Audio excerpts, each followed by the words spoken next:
everyone, and welcome back to the channel.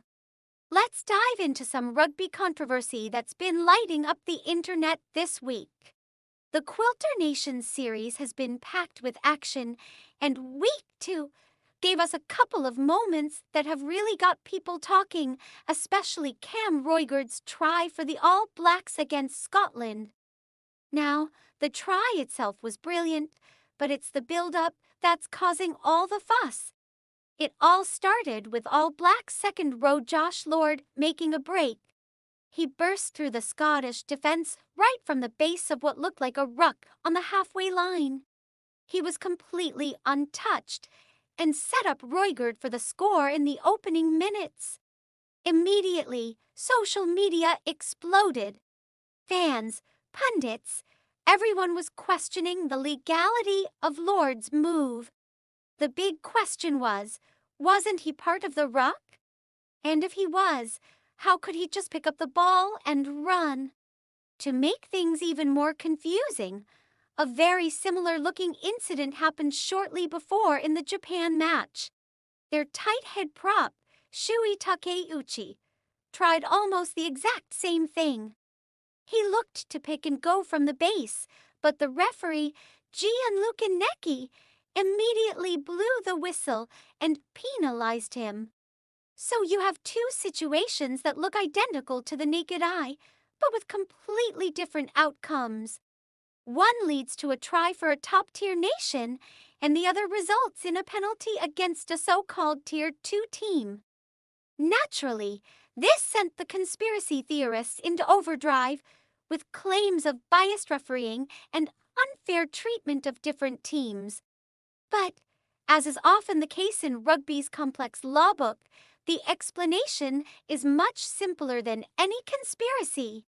The legendary former referee Nigel Owens broke it all down on World Rugby's Whistle Watch, and his explanation really clears things up.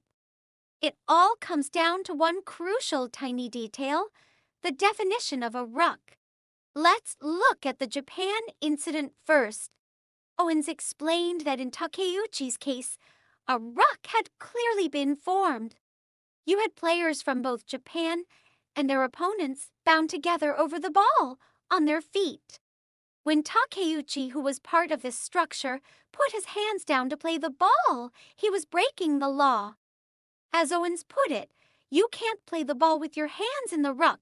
If a player wants to pick up the ball like that, they first have to legally detach themselves from the ruck.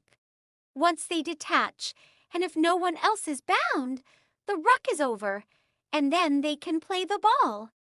So, Takeuchi was penalized correctly because he was bound into an active ruck and tried to handle the ball. Now, let us switch to the All Blacks try and see why Josh Lord's move was perfectly legal. This is the key difference. When Lord made his move, there were no Scottish players on their feet and bound onto the New Zealand player over the ball. Because there was no opposition player engaged, a ruck had not actually been formed. According to the laws of the game, a ruck requires at least one player from each team to be in contact on their feet and over the ball. Since that wasn't the case here, it wasn't a ruck. So what was it? It was simply a tackle situation. The laws governing a ruck didn't apply. The law that says you can't handle the ball in a ruck was irrelevant because there was no ruck. Josh Lord was picking the ball up from a tackle situation. He was on his feet. He came through the gate.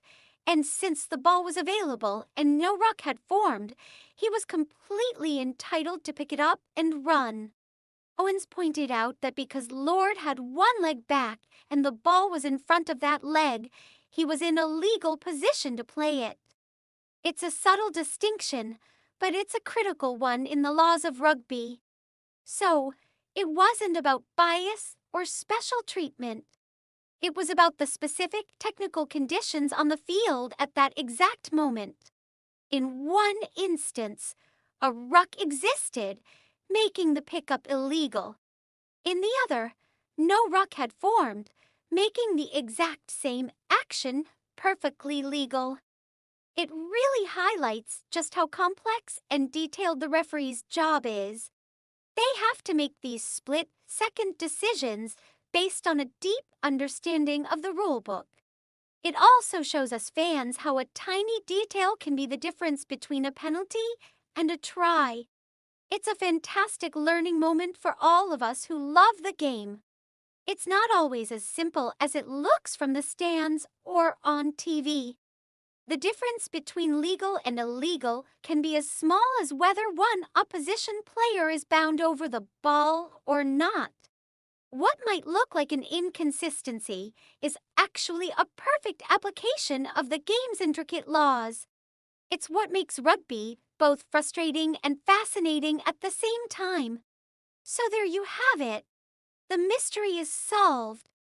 No conspiracy, just a brilliant piece of quick thinking by Josh Lord and a correct, if controversial, on-field decision. What do you think? Did you spot the difference live? Let me know your thoughts in the comments below. It's always great to hear different perspectives on these big game moments. Thanks for watching, and if you enjoyed this breakdown, make sure to hit that like button and subscribe for more rugby analysis. We'll see you in the next one.